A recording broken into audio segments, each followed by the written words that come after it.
Boa tarde a todos, eu sou Henrique. Eu posso me apresentar de diversas formas com base no que eu estudo, mas como hoje a gente vai falar de liturgia, é bom comentar sobre o meu passado de liturgia. Quando eu tinha uns 6 anos, eu estava na missa com os meus pais e eu perguntei para minha mãe quando é que eu ia comer do pãozinho, que ia todo mundo na fila para comer do pãozinho e eu tinha 6 anos e também queria comer do pãozinho. E aí meus pais se olharam e disseram, a partir do ano que vem tu vai entrar na catequese. No ano seguinte eu entrei na catequese, só que eu já comecei a participar então logo na sequência como coroinha. Claro que do Novo Ordo, porque naquela época eu nem conhecia algum lugar em Porto Alegre que tivesse missa no rito tridentino. Tá? Mas, desse daqui, que é o missal do Novo Ordo, eu aprendi a mexer bastante. E nesse tempo que eu fui aprendendo a celebrar a missa, então fui aprendendo várias coisas e fui estudando muitas coisas. Então, eu acabei conhecendo algumas coisas que poucas pessoas sabem e eu confesso que até poucos padres sabem. Porque uma vez eu estava conversando com um seminarista e eu perguntei assim, vocês leem os livros do Concílio Vaticano II? Aí ele, não, a gente só lê os comentaristas. E naquela época eu já tinha lido as 4 constituições principais do Concílio Vaticano II. E aí foi um dos momentos mais fortes que eu percebi que a gente estava numa situação de crise.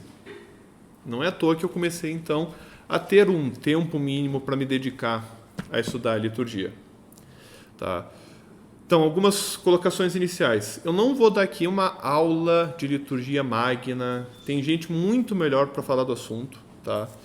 Talvez as pessoas que melhor falem, elas não consigam falar os assuntos que realmente elas vão se distinguir de mim, porque liturgia, e particularmente a questão da missa, é um assunto que existem diversos níveis de conhecimento conforme a gente vai andando pelo nosso Brasil. Tá? É um comentário que a gente faz assim, né? Existem 3 problemas litúrgicos. Um problema litúrgico existem 3 tipos de liturgia. Uma é a liturgia tridentina, outra é a liturgia do Novo Ordo e outra é o que a gente vê nas nossas paróquias, né? Então, quando tu chega nisso é porque realmente é difícil falar do assunto, não por ser um assunto necessariamente difícil, mas porque aquilo que as pessoas têm de experiência de liturgia, raramente, hoje já está mais comum, mas em algumas épocas já foi bem pior, né? Mas raramente é algo que está, por exemplo, no missal do Novo Ordo. Tá? Então, às vezes, a gente fala algumas coisas e o pessoal diz, mas isso pode na missa nova? Não só pode algumas coisas, como deveria ser. Então, as pessoas têm uma experiência de liturgia que geralmente é diferente daquilo que está nas rúbricas. Tá? Por isso que a ideia hoje é fazer algumas considerações, particularmente me centrando nesse livro, tá? Num tópico ou 2 que ele trabalha. Mas eu vou querer fazer um trabalho todo de nivelar e falar de coisas que eu vejo que poucas pessoas falam e tem isso na consciência. Então a ideia hoje é dar considerações bem gerais para a gente entender um pouco da questão como um todo. Pegando o livro aqui do Arnaldo Xavier, ele comenta que existem 3 problemas na reforma litúrgica. Ou assim, 3 pontos que tu pode discutir. Um ponto é o Concílio Vaticano II, com a Sacrosanto Concílio e aquilo que foi debatido nos textos da Sacrosanto Concílio. O segundo ponto é a reforma litúrgica propriamente, que tem a nova Instrução Geral do Missal Romano. E o terceiro ponto é a tradução brasileira. Tá? Porque a tradução brasileira ela faz adições que não tem no missal original, que o missal original do Novo Ordo é em latim, que é a língua da igreja. E ele não tem as respostas e algumas outras diferenças. Tanto que eu já ouvi histórias de pessoas que vêm do exterior para o Brasil e sentem um certo estranhamento ao participar da missa, porque eles nunca ouviram a tal das respostas na oração eucarística. E o missal brasileiro ainda tem uma 5ª oração eucarística que não tem nos outros, que é a oração eucarística número 5, do Congresso de Manaus. Então, tem umas coisas para discutir. Mas, hoje, a ideia é focar muito mais nos 2 missais e numa diferença específica que está nos 2, tá? Que está entre os 2. Alguma dúvida até aí? Acho que não.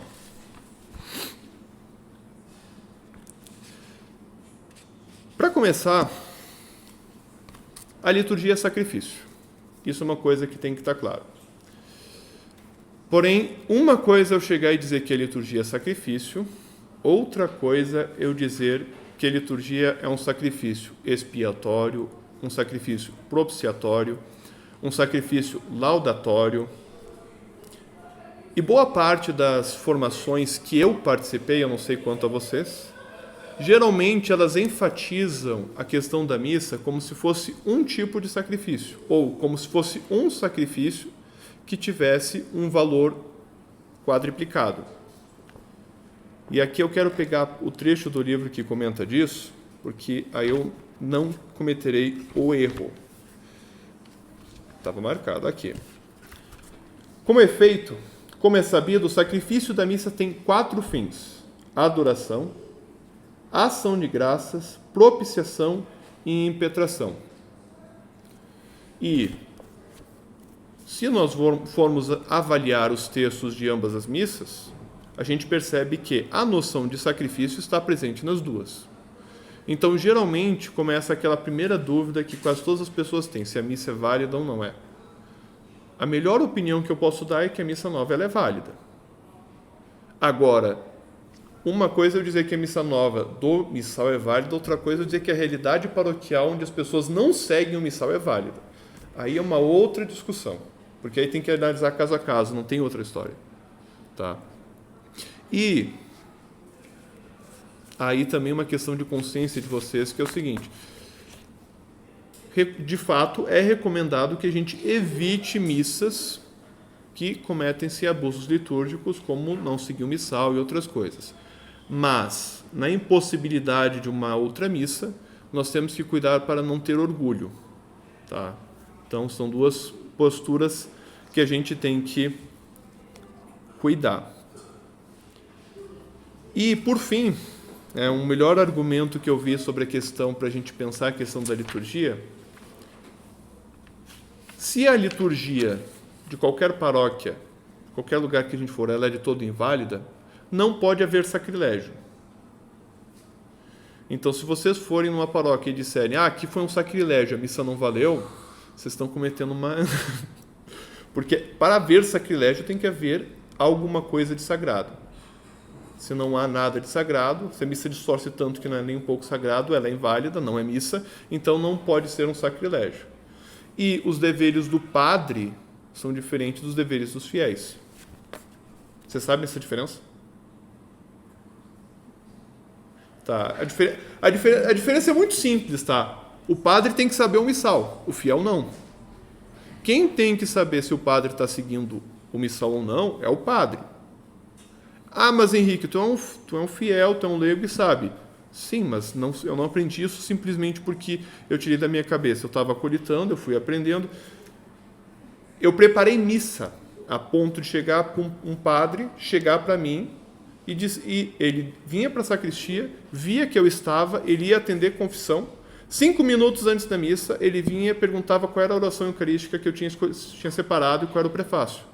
E iniciávamos a missa. Por quê? Porque ele confiava no meu conhecimento de preparação do missal. Missas mais solenes ele preparava, mas ele também ia cumprir a função. Eu até cometi um encano. Ele não descia só para atender a confissão, ele descia fazer a transladação do Santíssimo, e daí ele ia atender a confissão e vinha para a missa. Era isso que ele fazia. Então, assim, quando tu está numa posição de ajudar no altar, de acolitar, é legítimo tu saber usar o missal. E aí tu tem um outro tipo de conhecimento. Mas igual, não necessariamente, tu vai ter o mesmo conhecimento do padre. Então, nós temos que ter a clareza do nosso conhecimento, do conhecimento que nós temos que ter para a missa. E do sacrifício, e da nossa parte do sacrifício que nós devemos ter. Porque poucas pessoas lembram que o fiel também tem uma forma de participar na missa, oferecendo o sacrifício tanto de louvor do dinheiro, como querendo, em oração e em espírito, querendo se configurar a cruz de Cristo, que está sendo atualizado no sacrifício da missa. E isso é algo de interior, de intenção que a gente faz. padre não vai fazer isso por vocês. Então, isso tem que estar claro. Porque senão a gente vai entrar em discussões assim, eu quero ensinar o padre a rezar a missa. Tá. Se o padre não sabe rezar a missa, a gente pode ter a boa intenção de querer ensinar ele, mas nós temos que cuidar com a intenção de orgulho também. Tá? E isso, às vezes, é um pouco mais complicado, essa barreira, do que eu simplesmente sair falando aqui para vocês como é que é cada coisa. E eu peço que alguém me ajude a cuidar da verdade, senão eu vou começar a falar e eu vou me empolgar. Então, tá? Muito bem. A verdade, a gente pode falar de 3 coisas. Parece que eu estou desviando do assunto, mas eu não estou. Então, a verdade, ela pode ser no sentido intelectual. Isso daqui é uma mesa, eu estou dizendo a verdade. A verdade pode se referir das coisas boas, do que é o bem. E a verdade pode se referir daquilo que é o belo. Então, se eu for comentar alguma coisa para vocês que afronte o conceito estético que vocês têm de missa, me avisem que eu posso parar e explicar. Porque se eu perguntar para a maior parte de vocês, a maior parte de vocês talvez não, porque aqui temos um grupo um pouco mais culto que a média, mas vamos falar da maior parte das pessoas mundo afora. A Terra é redonda. Elas vão dizer, sim, a Terra é redonda. Me explique cientificamente. A maioria não sabe. A maioria tem um senso estético que a Terra é redonda. E não há maldade nisso. Tá? Não há nenhuma maldade nisso. Agora, isso é importante para eu também ter controle de coisas que eu vou ter que explicar mais ou menos. Certo? A missa, outro problema que tem dificuldade para falar, é que a missa ela tem algumas finalidades secundárias que o pessoal elenca, que às vezes atrapalha a gente falar de missa. Por exemplo, como é que as crianças aprendem a participar da missa? Muitos respondem na catequese. Errado, elas aprendem observando principalmente os pais. Tá? Isso daí eu ouvi de histórias de crianças da catequese. Elas não iam na missa porque os pais não iam. E quando os pais iam, elas sempre se espelhavam no pai. No pai e na mãe, no caso. Então, a missa tem um aspecto catequético. Eu vou falar do aspecto catequético da missa? Não. Mas aqui entra um ponto. A beleza, o aspecto estético da missa, o aspecto ritual, também é catequético. Porque a missa ela é a celebração da nossa fé. Então, se a missa é a celebração da nossa fé, os sacrifícios que a missa tem, eles estão correspondidos na nossa doutrina. Por isso que a gente tem que ter clareza de qual é o papel de cada um de nós na celebração.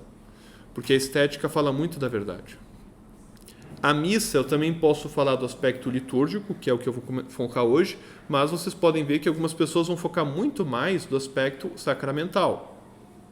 O aspecto sacramental se refere especificamente à Eucaristia, não à liturgia da palavra, no Novo Ordo, ou à preparação. A preparação está em vista ao aspecto sacramental. Então, existe uma correlação, mas o aspecto de preparação não é o aspecto sacramental. Ele é uma preparação. Talvez eu esteja usando as palavras erradas, mas vocês conseguem entender o que eu quero dizer, porque às vezes na falta de palavra mais precisa que nos escapa, a gente se confunde.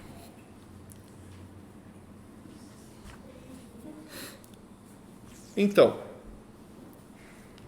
vocês sabem como é que o missal funciona? São livros litúrgicos. Se vocês quiserem depois mexer, eu deixo, só lembrem, são livros litúrgicos. Tá? Vocês sabem como é que o missal mais ou menos funciona? Esse daqui é o missal do Novo Ordo. Esse daqui é um missal de 1911, se não me engano. Tá? Ele é muito similar ao de 62, que é o que geralmente se utiliza nas missas tridentinas. E esse daqui não é o missal, são só as rúbricas gerais com tradução para o português do missal. Das rúbricas, no caso. Então, não tem aqui as orações, mas tem as rúbricas, ou seja, como se reza a missa. Para quem não sabe, é importante explicar esse tipo de coisa. No começo dos missais, tem algumas orientações gerais. No caso do missal do Novo Ordo, tem separado o que se chama Instrução Geral do Missal Romano. Nessa Instrução Geral do Missal Romano, eu marquei aqui, vai ter uma parte que são as tabelas dos dias litúrgicos. Essa tabela dos dias litúrgicos, ela vai estabelecer a ordem de precedência das celebrações. E aí tem uma coisa que quase ninguém sabe de que participa da missa. Isso muda. Mas não muda necessariamente porque, por exemplo, o Tríduo Pascal deixa de ser a missa mais importante. Muda porque, pelo que eu estava lendo, os dias litúrgicos do Novo Ordo são basicamente 3: solenidades, festas e memórias. Depois tem as missas votivas e as missas feriais. No rito tridentino, tu tem festas de primeira classe, festa de segunda classe, festa de terceira classe, missa ferial de primeira classe e missa ferial. Isso significa que quando tu vai transpor de um para outro, principalmente na parte do meio, que são, por exemplo, as festas de terceira classe e as férias de primeira, tu vai ver que não é uma correspondência necessariamente direta, porque tu tem que fazer a adaptação do texto. Outra coisa é que, se vocês forem ver, e depois vocês podem realmente pegar aqui e ver, não vou dizer isso, tá? Quem está online vai ter que procurar online, tá? Desculpa. Mas depois tu vai ter o calendário romano geral, porque existem 2 calendários litúrgicos, pelo menos 2. Na verdade, existem mais, que é o calendário geral e os calendários particulares. Então, existe o calendário geral, que é o calendário romano, que é válido para o mundo todo. E depois existe o calendário particular. O calendário particular ele envolve festas próprias de uma nação, de uma comunidade. Cada congregação também tem um calendário particular, algumas têm até os próprios ritos.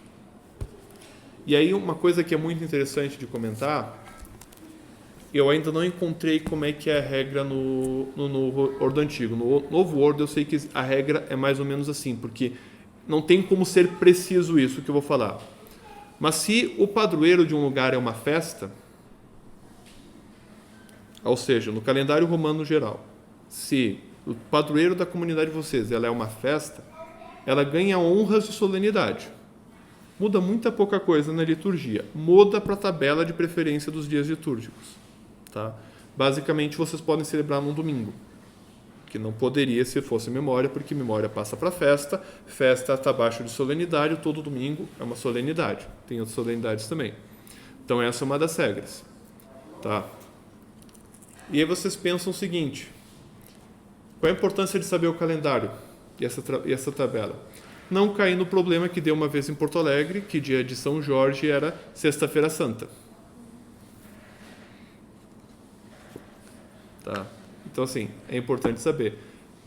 E como muda o calendário, esse calendário ele tem 2 mudanças muito marcantes.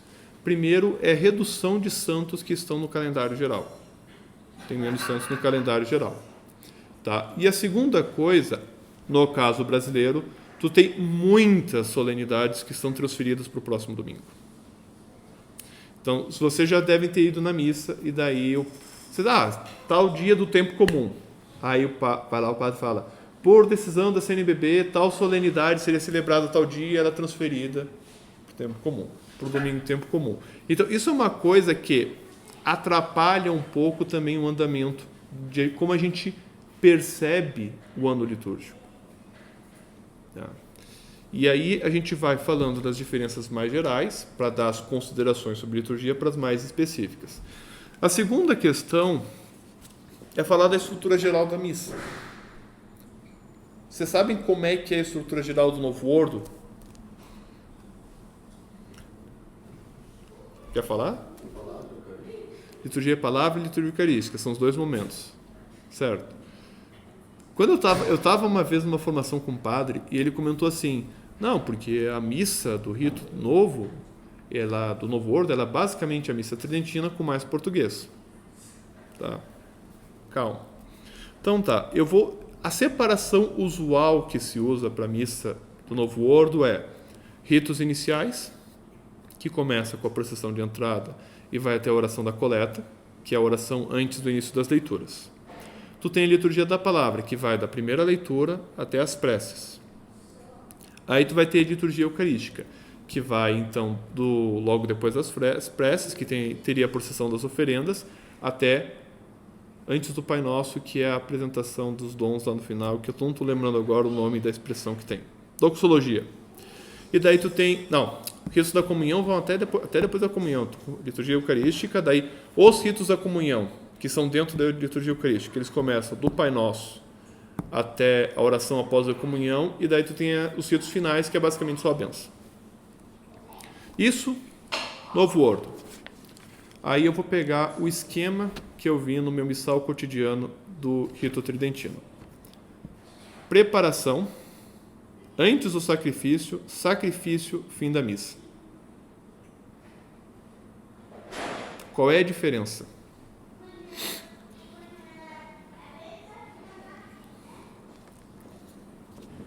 A diferença, e é algo que poucas pessoas chegam a ver, é que no Novo Ordo tu tem uma dinâmica de duas mesas, em que tu tem a mesa da Eucaristia e a mesa da Palavra. E a mesa da Palavra, ela, num certo sentido, elevada à mesma dignidade que a mesa da Eucaristia. Só que isso gera um problema, porque muda a dinâmica sacrificial. A dinâmica sacrificial não está vinculada à liturgia da palavra. Mesmo no novo, falando em termos de Novo Ordo, a liturgia sacrificial não está vinculada à liturgia da palavra. E se a missa ela é propriamente um sacrifício, e tu tem a elevação da liturgia da palavra ao mesmo status da liturgia eucarística, tu tem uma coisa que não é sacrifício elevado à mesma condição de algo que é sacrifício. E aí a maioria de vocês deve estar pensando assim, nossa, não entendi nada. Estou apresentando para vocês um problema. Tá? A solução é muito mais fácil do que parece. Tá? Depois a gente me lembre de dar a solução para você se eu esquecer. Tá? Então assim, e aí, na liturgia tradicional, o momento da preparação das leituras, ele é feito em preparação à liturgia sacrificial. Tanto que uma das diferenças, e aí eu tenho que contar com relatos, porque eu não vivi o período antes do Concílio Vaticano II, eu nasci em 93, mas uma das diferenças que me contaram, que marcou muitas pessoas, é que antes do Concílio Vaticano II, antes da reforma litúrgica, os padres davam menos homilias. No Novo Ordo existe essa previsão. A missa ferial, o padre não precisa dar homilia. Missa ferial é missa do dia de semana. Segunda-feira, terça-feira, quarta-feira, quinta-feira, sexta-feira. Tá? Então, o padre não precisa dar homilia, mas ele precisa preparar a homilia do domingo. E é bom que ele prepare a homilia de festas e memórias.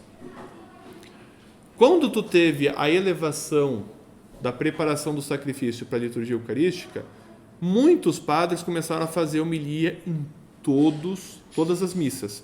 E isso tem a ver com os comentários que foram feitos do novo rito, que incutiram essa mentalidade nos padres, que eles deveriam fazer homilia em todas as missas.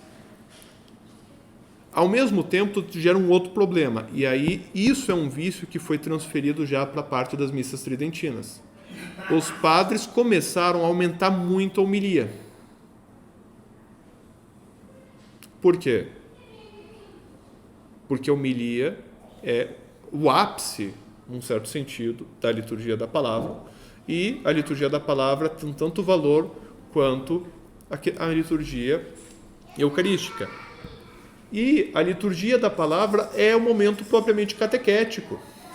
Ou assim, eu estou dizendo, essa é a mentalidade deles, tá? Não estou dizendo que é isso, eu estou referindo à mentalidade deles. Porque a liturgia da palavra, de fato, ela é um momento catequético. Mas a catequese, ela não é simplesmente explicar a Bíblia, explicar os dogmas. Tá? Tem mais coisas de catequese. Não quero entrar agora no mérito. Mas como as homilias ficaram muito grandes, o que começou a acontecer em muitas paróquias? O pessoal começava lá, aí o padre começava a falar. E, gente, eu não sou uma pessoa tão interessante para segurar vocês 1h30. Tá? E aí, a maior parte das pessoas mal tem capacidade de prestar atenção por 10 minutos. E os padres fazem homilia de 15. Não obstante, como tu tirou cadeira de oratória e retórica de boa parte dos seminários, Os padres não têm a dicção e a locução necessárias para falar sequer os 10 minutos e manter a atenção do povo. E, às vezes, eles ainda falam de trocentos assuntos. Então, o pessoal que começou a ouvir, o que ele está falando agora? O que tem a ver com o outro? Tá. E isso, infelizmente, é um vício que começou com o Novo Ordo, que já chegou em algumas missas tridentinas. Por quê? Se o central da missa é o sacrifício, em bom português, parafraseando São João, o padre tem que aparecer menos e Cristo aparecer mais. Mas o padre age em persona Christi. Sim, mas a Eucaristia ainda está lá. E a Eucaristia não é em persona Christi. Tá? O padre está em função, é uma questão de hierarquia. Tanto que o padre está numa posição elevada, por uma questão de hierarquia também. E não existe pregação, não existe homilia que um padre pode fazer que seja mais frutuosa em termos espirituais do que uma comunhão bem vivida pelo fiel. Não é sem motivo que algumas pessoas, eu já ouvi até outros relatos, mas algumas pessoas, a participação delas na celebração, mesmo o rito tridentino, enquanto o padre está falando, ela está rezando o terço. E isso é válido, tá? A única coisa que não é válido é tu tirar a atenção do outro. Porque a tua participação frutuosa não pode ficar atrapalhando a dos outros. Ou seja, ficar cantando alto enquanto todo mundo está em silêncio, tá? No mais, é tranquilo, tá? Agora, falei das diferenças, tá? Vou falar de semelhanças que poucas pessoas conhecem.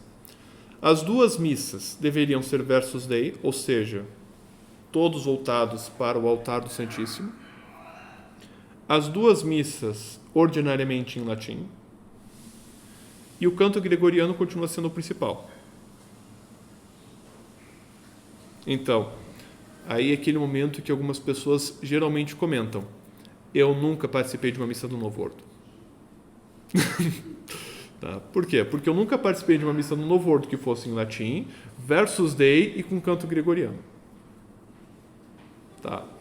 E aí o que eu comento, falar de considerações litúrgicas só aqui já é uma coisa que cansa algumas pessoas. Tá?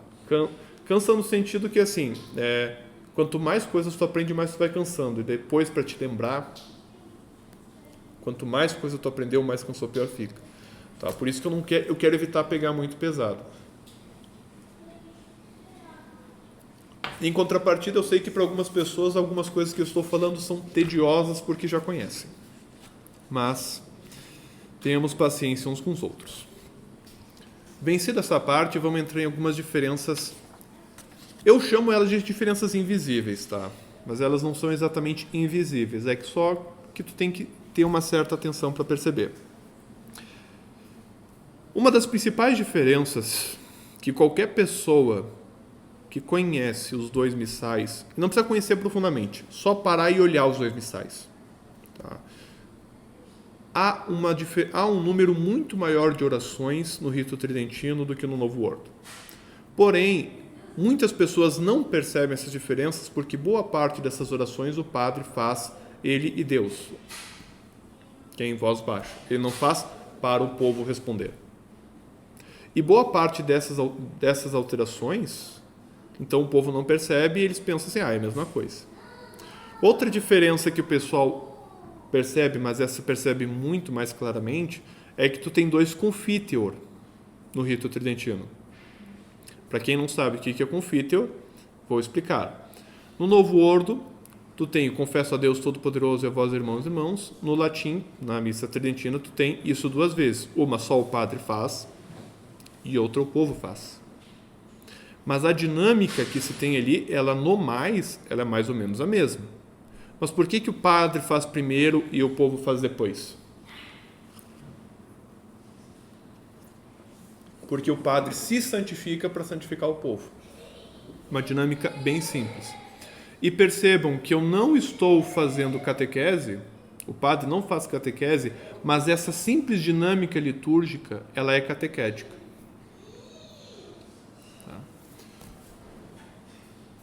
Essa parte, ela é chamada de preparação para o sacrifício exatamente porque ela tem um aspecto de preparação. Como tu vai fazer a preparação? principalmente com o ato penitencial, orações de piedade a Deus, misericórdia e pedindo dignidade. Encerra-se sempre com o glória e orações, que são as orações do dia. Isso nas duas liturgias. Mas tu tem uma diferença, não vou saber de cabeça, perdoai. Tem uma diferença do número de orações que há entre esses momentos. Tá? Outra diferença. O novo ordo, ele prevê que se tu faz o ato penitencial cantando com o Senhor tem de piedade, tu pode suprimir o confiteor. Tá? Que é o que se faz na maior parte das paróquias. Tá? Tu só faz o Senhor tem de piedade e suprimir o confiteor. Porém, se tu faz o confiteor, tu tem que fazer o ato penitencial. Então, ao contrário do que alguns padres fazem, se o padre puxou, confesso a Deus Todo-Poderoso, na sequência ele tem que puxar o Senhor tem de piedade. Ou o coro pode cantar. E no novo ordo tu tem 3, 4 páginas de invocações de Senhor tem de piedade que podem ser utilizadas. Mas aí eu não vou entrar no caso. Eu já tive um padre que ficou numa palestra 30 minutos falando dessas invocações. É muito interessante, mas não é tempo agora, tá? Então assim, dá para falar em outro momento.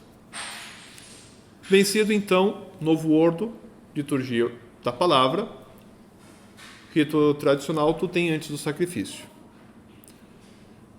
Aí tu tem outra diferença. Rito tradicional, uma leitura, um salmo, evangelho. Novo ordo tu tem 1 a 2 leituras, salmo e o evangelho. Henrique, Vigília Pascal tem 8 leituras, contando o evangelho.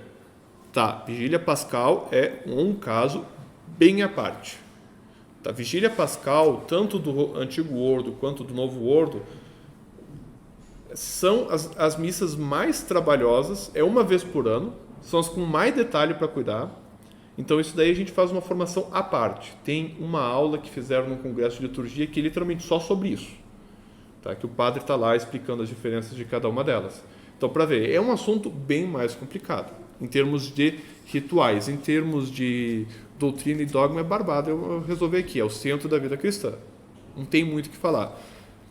Inclusive, é importante a gente ter essa clareza que o tríduo pascal, num sentido, ele é, numa semana, aquilo que a gente celebra em cada uma das missas. Tá? Como é que começa a Semana Pascal? A Semana Pascal começa com o Domingo de Ramos. Domingo de Ramos já tem a proclamação da Paixão, que a gente lembra a condenação de Cristo. Tá? Mas lembre-se, como é que Jesus é recebido em Jerusalém?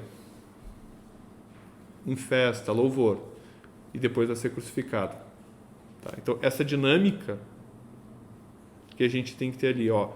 E aí, vamos pegar para nós, tá? Que eu só quero trazer essa dinâmica. Nós que estamos ali na missa, celebrando, adorando Ele, nós somos os pecadores que colocaram Ele na cruz. Tá? Então, por isso que eu digo, a dinâmica do rito pascal Semana Pascal, ela é algo à parte, porque ela é em forma muito mais clara aquilo que a gente faz na missa de forma mais simples, cada missa. Nessa parte das leituras, com exceção do comentário que eu fiz sobre a homilia, geralmente os fiéis também não vão perceber muita diferença. Percebem mais diferença pela questão do latim, porque no rito tridentino, no rito tradicional, existe, antes do Concílio Vaticano II já, a previsão que se façam as leituras ou também em vernácula ou em vernácula. No novo ordo, tu pode até suprimir as leituras e ir direto para o Evangelho. Missa ferial, só está o padre, pouca gente, faz só o Evangelho. No rito tradicional, eu não sei se tem alguma rúbrica nesse sentido. Tá? Porque assim, esse missal eu sei mexer de olhos vendados. Esse daqui eu ainda estou aprendendo. Tá? Esse daqui eu ainda estou aprendendo. Mas esse daqui, enfim. Aí a gente vai entrar na parte que tem a diferença, que ao mesmo tempo poucos fiéis vão perceber, porque se trata de orações, mas ao mesmo tempo é a diferença mais importante. Por isso eu vou explicar primeiro os ritos finais, tá? Porque depois eu vou me debruçar mais calmamente sobre isso. Como é que encerra a missa do Novo Ordo? A missa do Novo Ordo encerra Senhor Deus Todo-Poderoso abençoe, blá, blá, blá, e de paz o Senhor os acompanhe, encerrou a missa. No rito tradicional, tu tem Ite Missa Est, a bênção, o último evangelho, e aí tu tem ainda orações ao pé do altar. Tá? Como se não bastasse, aí agora eu vou falar de vícios que vieram do Novo Ordo para o rito tridentino em alguns casos. No Novo Ordo, tu tem um espacinho no final que geralmente eles usam para o aviso. Aqueles avisos, às vezes, que deveriam ser de no máximo 1 minuto pelo bom senso, se transformam em 15, 20 minutos. Que o pessoal começa a puxar terço, começa a puxar um monte de coisa. E aí na missa, no rito tradicional, às vezes tu vai ver que os padres, eles terminam as orações ao pé do altar e puxam uma devoção da comunidade. Alguns padres do Novo Ordo ainda fazem o absurdo de não dar a bênção final e puxar uma devoção da comunidade. E aí tem uma questão que é importante cuidar assim. O fiel ele tem direito à missa. Quer fazer... Sim, a devoção da comunidade ela é legítima, mas o fiel ele tem direito à missa, ou seja, encerra a missa e depois faz. Tu pode encerrar a missa, o padre pode respirar fundo, agora a gente vai rezar um terço. Válido. Segurar a bênção final, segurar alguma coisa, não, isso não. Tá? O rito tridentino e o Novo Ordo ainda prevêem que o ideal seria o padre se retirar do altar. Tá? Então a missa propriamente se encerra com uma oração que o padre faz na sacristia, ou assim, pro padre, para os fiéis não. O fiel não está. Mas para os ministros do altar, propriamente a missa se encerra com uma oração que é feita na sacristia. Tá? Então, qual é a principal diferença que se percebe dos ritos finais? O último evangelho, que é de longe o que todo mundo percebe de diferença. Quando todas as pessoas que eu vejo que estão a primeira vez no rito tridentino, o padre deu a bênção, elas já estão pensando em se ajoelhar para fazer as orações delas. Aí elas veem que tem o último evangelho, elas têm um estranhamento muito claro. E depois tu tem as orações de ação de graças. Então, isso daí é mais tranquilo. As orações de ação de graças, a diferença que eu vejo em fiéis piedosos é que muitos fiéis fazem em voz alta que geralmente fariam em voz baixa. Ponto. Essa é a diferença. Porque depois da missa, a gente deve estender o tempo de ação de graças, pelo menos o tempo que a gente considera que a hóstia está dentro da gente. Não sei se vocês já conhecem essa história, essa questão. Tá. Depois que a gente comunga, é Cristo que está lá. Cristo está verdadeiramente presente, mas a matéria é pão. Assim, os acidentes que a gente percebe é pão. O que significa que ele vai se decompor como um pão se decompõe. Mas até se decompor é Cristo. Então, o cálculo que eu vi é que até 10 minutos, tá? Então, se estima que depois da comunhão fiquemos até 10 minutos em oração. Se nesse tempo o padre já fez a oração de encerrar a missa, deu a bênção, a gente fica na igreja até completar o tempo. Em geral, no rito tradicional, quando tu está nas orações de ação de graças no final, já passou esses 10 minutos. Até porque é muito mais comum na missa tradicional o padre fazer tempo de silêncio de ação de graças. Algo que também está previsto no Novo Ordo, mas que a maior parte das comunidades não faz. Tá? As pessoas hoje em dia, elas ficaram com uma certa ansiedade. Se tu fica em silêncio na missa, alguém fez alguma coisa errada. Tá? Não, o silêncio faz parte da missa, no Novo Ordo, no rito tradicional também. Tá? Ficou claro, porque aqui eu dei um panorama bem geral. Tá? E agora eu quero entrar num ponto mais específico, que é o ponto que me chamou mais atenção, que foi levantado nesse livro aqui, das considerações sobre reforma litúrgica 50 anos depois. Depois das preces, a liturgia tradicional fala que tem o momento do ofertório.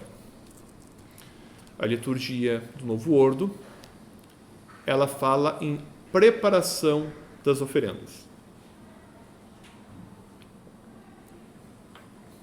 E aqui tem uma diferença muito importante.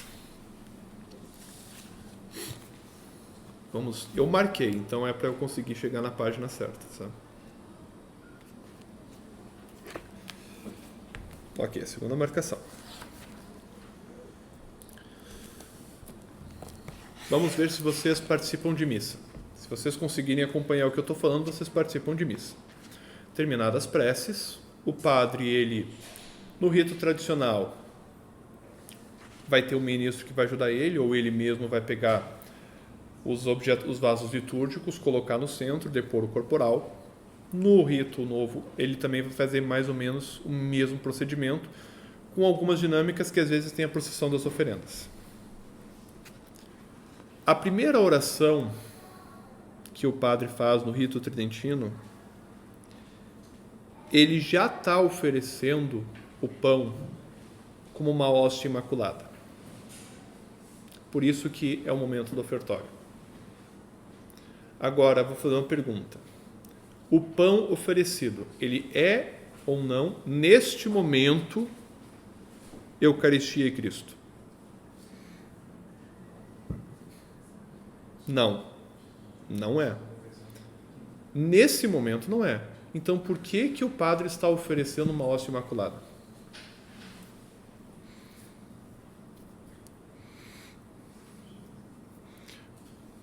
Porque o verdadeiro sacrifício é Cristo. O verdadeiro sacrifício da missa é Cristo. E esse pão vai se transformar em Cristo depois. O padre não oferece pão de sacrifício na missa. O padre oferece o próprio Cristo. E essa diferença está claro. Pode não estar claro na matéria, ou seja, na espécie eucarística que está ali, porque ali a espécie eucarística ainda não é Eucaristia, é o pão. Mas a finalidade da missa é essa. A finalidade da missa não é oferecer pão e vinho.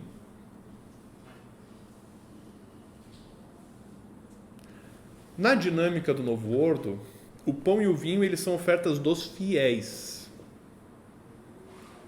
Esse é um ponto importante.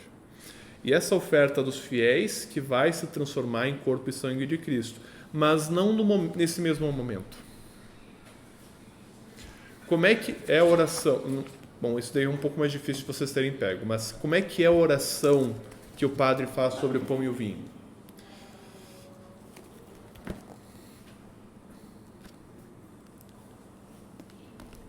Sobre o pão. Bendito sejais, Senhor Deus do Universo, pelo pão que recebemos de vossa bondade, fruto da terra e do trabalho humano que agora vos apresentamos e para nós se vai tornar pão da vida. Ainda não é. E aí, perdoai meu latim, né? Suscipe sancte patria omnipotens eterno Deus, hanc immaculatam hostiam. Hóstia imaculada que está sendo oferecida. Tá, meu latim não é muito bom, pronúncia também não ajuda, mas tudo bem. Então, bom, hóstia imaculada. Então, aqui já está oferecendo lá. E isso que muda o aspecto sacrificial que há no rito tradicional para o Novo Ordo. Mas, Henrique, é uma palavra praticamente. São duas palavrinhas que mudam praticamente. E isso muda todo o sentido da missa. Porque numa missa tu tem toda uma dinâmica, que é oferecer o pão e vinho, que vai se tornar, e outra, já é Cristo que está sendo oferecido como sacrifício. Tá. Depois vai prosseguindo, e aí tem algumas outras diferenças para serem comentadas. Orações eucarísticas.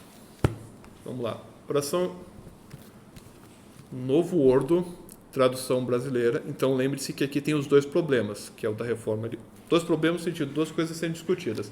Um é a reforma litúrgica, a outra é a versão brasileira, tá? Então vamos lá. Oração Eucarística 1, Oração Eucarística 2, Oração Eucarística 3, Oração Eucarística 4, Oração Eucarística 5, que só existe no Brasil, a famosa jabuticaba. Tá? Como é que é a Oração Eucarística 1? A Oração Eucarística 1 ela é chamada também de cânon romano. Por que ela é chamada de cânon romano? Porque, em tese, ela seria a tradução dessa daqui. Tá? Ou seja, em tese, É como um padre que ele disse naquela palestra que eu comentei antes. A missa nova é basicamente a missa tridentina com mais português. Não deixa de ter algo de certo nisso que o padre está falando. Não vou dizer que ele está totalmente errado. Talvez ele não entenda totalmente das diferenças litúrgicas, mas ele tem um porquê de argumentar isso. Tá? Agora, quando a gente for comparar lado a lado, a gente percebe que os textos podem até ser que não estão tão suprimidos, mas os gestos...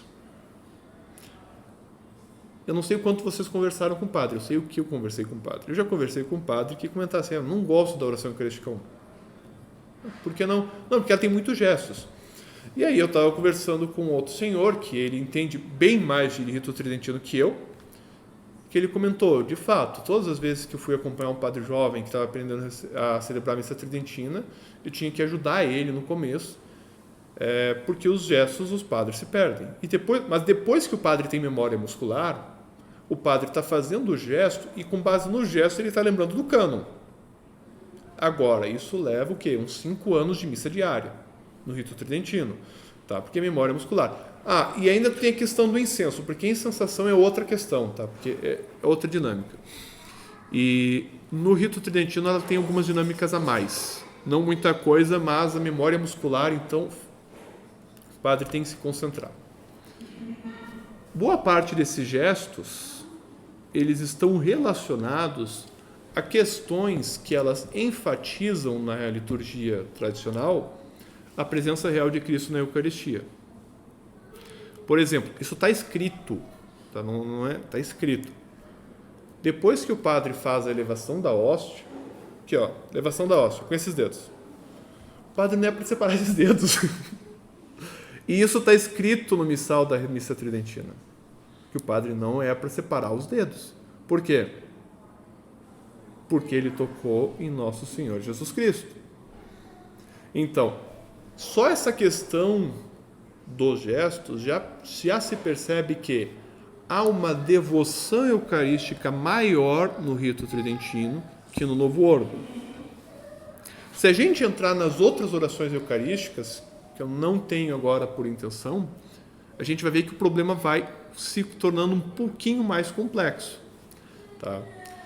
Porque, além dessas 5 orações eucarísticas, o missal traz 4 para diversas circunstâncias. Até hoje eu não sei o que é essas diversas circunstâncias, porque, em tese, as outras orações eucarísticas também seriam para diversas circunstâncias. 2 da reconciliação, que eu também ainda não entendi por que escolher essa palavra. E aí tem 3 orações eucarísticas para missas com crianças, que é outro mistério da minha vida. Por que existe? Né? Existem os mistérios da nossa vida, coisas que a gente vai estudar. Tá? E é curioso, tá? Porque eu participei, eu acho que foi pelo menos 5, 6 anos, tá? De paróquias que anualmente tinham 1 ou 2 missas que tu via que era com criança. Assim, a diferença, porque é o pessoal do onda, o pessoal da catequese, o pessoal do retiro dos coroinhas, um monte de gente. Eles não usavam a oração eucarística para missa com crianças. Então, assim, é de fato um mistério para mim, essas orações eucarísticas. Tá? Mas, é bom eu resumir, porque senão porque eu falei tanta coisa e fica meio vazio. Qual é a diferença central que eu quero destacar sobre as duas missas? Primeiro, pelo próprio texto do Novo Ordo, a gente pode afirmar que a missa no Novo Ordo, ela não é um sacrifício, mas ela contém um sacrifício. Tá. Pegando textualmente. Já o rito tridentino, ele é sacrifício. E eu não preciso dizer qual sacrifício. Tá? Porque aí a gente vai entrar em uma outra hora para eu ficar falando aqui. Certo? Muito obrigado, então, e passamos para as dúvidas e as considerações.